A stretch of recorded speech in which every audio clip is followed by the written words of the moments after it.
एक क्वाडकॉप्टर के जरिए तालिबान ने मिलिट्री चेक पोस्ट के अंदर एक मॉर्टर बम गिराया है। अभी तक सिक्योरिटीज राय के मुताबिक ये इंडियन स्पॉन्सर्ड वेपन्स है। टीटीपी वालों ने एक ब्रिगेडियर साहब को रुखसत कर दिया। ड्रोन भी चलेंगे, मैन पैड्स भी चलेंगे, ब्रिगेडियर भी अब महफूज नहीं है बन्नू कैंट में। पाकिस्तान की अफवाज पर इस वक्त भारतीय स्पॉन्सर्ड दहशतगर्द हमलावर है और भारत की तरफ से फितनतुल खवारिज और फितनतुल हिंदुस्तान यानी कि टीटीपी और बीएलए की जो सपोर्ट है वो 10 गुना ज्यादा बढ़ा दी गई है। हम उनको कंट्रोल ही नहीं कर सकते क्योंकि वो इलाके हमारे कंट्रोल में नहीं है। और टीटीपी के साथ 70% लोग जो पाकिस्तान में दाखिल हो रहे हैं वो अफगानिस्तान के, वो अफगान तालिबान खुद भेजते हैं उनको अंदर। अब म्यांमार के बाद जो हमारे दुश्मन ये बांग्लादेश में हो, वो पाकिस्तान में हो, कहीं भी उन्हें समझना चाहिए। और ड्रोन एक ऐसी चीज है जो कोई भी कहीं से चला सकता है, उसका कहीं से भी व्यवस्था हो सकती है। और अगर आप ब्रिगेड कमांडर में एक ब्रिगेड कमांडर ब्रिगेड के अंदर मारा गया, उन्हीं के जिनके आप ये सारे बता रहे हैं, उन्होंने हिजबुल्लाह को निशाना बनाया, उनकी क़यादत उड़ा दी, हमास को निशाना बनाया, सारी क़यादत उड़ा दी, वही रिकॉर्ड, वही मिसाइल थे, वही चीजें थी जिन्होंने पूरी दुनिया। बात कंप्लीट करना, हमें तो फख्र है ना, अभी 23 को हमारे जनाजे उठेंगे। जितनी भी पॉलिटिकल पार्टीज हैं वो सब पाकिस्तान दुश्मन है। एक पीटीआई है, एक पीटीएम है। ये मुनाफिकत जो पाकिस्तान की सियासी जमातों में है, ये रियासत को भी धोखा देती है, कौम को भी धोखा देती है। नमस्कार दोस्तों, अब टीटीपी और बीएलए मिलकर के पाकिस्तानी आर्मी पर ताबड़तोड़ हमला कर रही है। रिसेंटली एक न्यूज़ हम सबके सामने आई है जहां पर टीटीपी पाकिस्तानी आर्मी के हेडक्वार्टर्स पर हमला कर रही है, वो भी ड्रोन से। यानी कि टीटीपी अब एक टेररिस्ट ग्रुप की तरह नहीं बल्कि एक प्रोफेशनल आर्मी की तरह बिहेव कर रही है और पाकिस्तानी आर्मी के ब्रिगेडियर लेवल के कमांडर्स को ठोक रही है। इसके बाद से दोस्तों अब पाकिस्तान में एक बहुत बड़ी खलबली मच चुकी है और पाकिस्तान के लोग कह रहे हैं कि ये ड्रोन्स भारत प्रोवाइड कर रहा है टीटीपी को।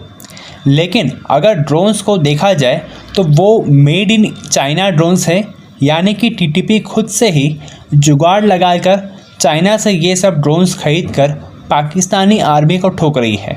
इसके साथ साथ अब आसिम मुनीर का इतना बुरा हाल हो चुका है कि आसिम मुनीर अपने बंकर से ही बाहर नहीं निकल रहा है। कहीं उसे डर है अगर वो बाहर निकलता है तो टीटीपी उसे ही ना ठोक डाले। तो चलिए इसी पर आगे पाकिस्तानी मीडिया का रिएक्शन देखते हैं। तो वीडियो को लाइक करें और हमारे चैनल को सब्सक्राइब कर लें। आपके जो हमसाया हैं उनके ऊपर ड्रोन से हमले शुरू हो गए हैं साहब। टीटीपी वालों ने एक ब्रिगेडियर साहब को रुखसत कर दिया। ये क्या हो रहा है? मतलब अब ड्रोन भी चलेंगे, मैन पैड्स भी चलेंगे, तो फिर ये सब कहाँ से आ रहा है? क्या रहा है? ब्रिगेडियर भी अब महफूज नहीं है बन्नू कैंट में। देखिए, ब्रिगेड हेडक्वार्टर में ब्रिगेडियर को नहीं रहना चाहिए। अगर जान बचानी थी उसे अपने घर में बंकर में छुप के रहना चाहिए था। अगर वो ब्रिगेड हेडक्वार्टर में बैठेगा तो मरेगा ना। तो क्या किया बेचारे तहरीके तालिबान वालों ने? एक ड्रोन चला दिया, ब्रिगेड हेडक्वार्टर पे गया और जाके मर गया। और इनको अगर ये लगता है कि ये तुर्किया के ड्रोन लाएंगे, ये चीनी ड्रोन लाएंगे और इनके पास ही ड्रोन आएंगे और उसी से हमला करेंगे, ये तो गलत भ्रांति है इनकी। ब्रिगेडियर को समझना चाहिए था। अभी जो पीछे म्यांमार में हुआ, बहुत सी ऐसी आजकल घटनाएं हो रही है जिसमें आपको बताऊं, वहां पे भी जो जितने भी ड्रोन पकड़े गए ना, उसमें इंडियन ड्रोन कोई नहीं था। वो तो हम तो ना हाँ बोलते ना बोलते। अब हमारे पास प्रभु की कृपा से कई कंट्रियों से, कई जगहों से व्यवस्थाएं बनती हैं, तो ये जरा इनको समझना चाहिए। आजकल देखिए, मैं एक चीज जानता हूँ संजय सर, जो आप आसमान की बात करें, बारिश गिरती है, बर्फ गिरती, ओले गिरते हैं, ड्रोन और मिसाइलें फोकट में नहीं गिरती। ड्रोन और मिसाइलें अगर आसमान से टपकेगी, किसी ने टपकाई है, किसी ने तो गिराई है, बट हमें कुछ पता नहीं होता। आज हमारा जो डॉक्ट्रिन है वो है स्ट्राइक, डिनाई और डोमिनेट। एसडीडी वाले डॉक्ट्रिन पे काम करते हैं, सब कुछ काम तमाम कर देते हैं। जो दुश्मन है सोते सोते मौत की गोद में सो जाता है और जब अगले दिन उठता है तो पता लगा वहां तो कुछ भी नहीं बचा। अब म्यांमार के बाद जो हमारे दुश्मन ये बांग्लादेश में हो, वो पाकिस्तान में हो, कहीं भी उन्हें समझना चाहिए। और ड्रोन एक ऐसी चीज है जो कोई भी कहीं से चला सकता है, उसका कहीं से भी व्यवस्था हो सकती है। और अगर अब ब्रिगेड कमांडर में एक ब्रिगेड कमांडर ब्रिगेड के अंदर मारा गया, मेरे हिसाब से गलती उसकी है। भाई ये तुम्हारा क्षेत्र नहीं है, तुम्हारी टेरिटरी नहीं है, तुम क्या कर रहे हो ब्रिगेड कमांडर के अंदर? मतलब मौत का इंतजाम कर रहे हो। तुम्हें पलायन करना चाहिए, तुम्हें वर्दी उतार के भाग जाना चाहिए पंजाब, क्योंकि तुम्हारा यहाँ बलूचिस्तान हो या केपी के हो, तुम्हारा यहाँ कोई काम नहीं है। अब जो खबरें आ रही है मैनपैड से वो हेलीकॉप्टर भी गिरा दिया।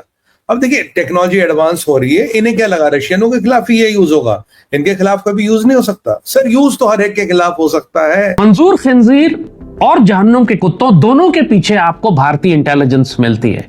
गैर मुल्की ताकतें और भी हैं, CIA भी है, वेस्टर्न पावर्स भी हैं, लेकिन इसराइल भी है, लेकिन जो असल मेन स्पॉन्सर है उनका, जो सारी उनकी इंफॉर्मेशन वॉर लड़ता है, इनको फंडिंग देता है, सोशल मीडिया चलाता है, वो सारी इंडियन इंटेलिजेंस है। जहन्नुम के कुत्ते क्या चाहते हैं? जहन्नुम के कुत्ते, आपने इनकी शक्लें देखी हैं, ये सबसे माशरे के जाहिल तरीन, बेगैरत तरीन, बेशरम तरीन, दीन की अलिफ बे नहीं जानते, पहला कलमा नहीं जानते, इनके खतने नहीं हुए हुए, ये हराम और हलाल की तमीज नहीं जानते, लोगों के घरों में जाके उनकी औरतें बच्चियां उठाते हैं। ये गुंडे हैं जो अक्सरियत है जहन्नुम के कुत्तों में। इनकी शक्लें आप देखें तो आपको नजर आ जाता है ये किस किस्म की, किस सोशल क्लास की, किस एजुकेशनल बैकग्राउंड के लोग हैं ये सारे। तो इन जहन्नुम के कुत्तों को इस्तेमाल पीछे से कौन कर रहा है? जैसे कहा, एक तो भारतीय इंटेलिजेंस है जो इक्विपमेंट सप्लाईज रुपया दे रही है, लेकिन इनका बेस एरिया अफगानिस्तान में है। अफगानिस्तान से ये ऑपरेट करते हैं। यहां पर काबुल हुकूमत का रोल सामने आता है। अगेन, जैसे हमने कहा कि इससे फर्क नहीं पड़ता कि कम्युनिस्ट हुकूमत है वहां पर, या नजीबुल्लाह की हुकूमत है, या अशरफ गनी की, या हामिद कारजाई की, या अब तालिबान की। इन सब के DNA में पाकिस्तान से दुश्मनी और हसद घुसा हुआ है।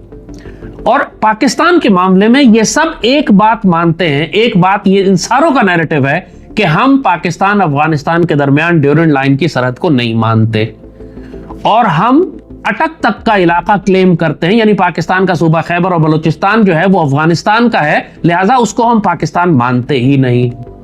इस बात को जहन में रखिएगा, ये बहुत इंपॉर्टेंट नैरेटिव है जो हम आपको बताना चाह रहे हैं। तो होता क्या है कि जब हुकूमत पाकिस्तान जाकर अफगान तालिबान से बात करती है कि जी आप जहन्नुम के कुत्तों के खिलाफ फतवा दे और कहे कि पाकिस्तान के खिलाफ जंग करना जायज नहीं है, तो वो बड़ी मक्कारी और मुनाफिकत से स्टेटमेंट देते हैं कि जी हमने बयान दे दिया है कि पाकिस्तान के खिलाफ जंग की इजाजत नहीं है।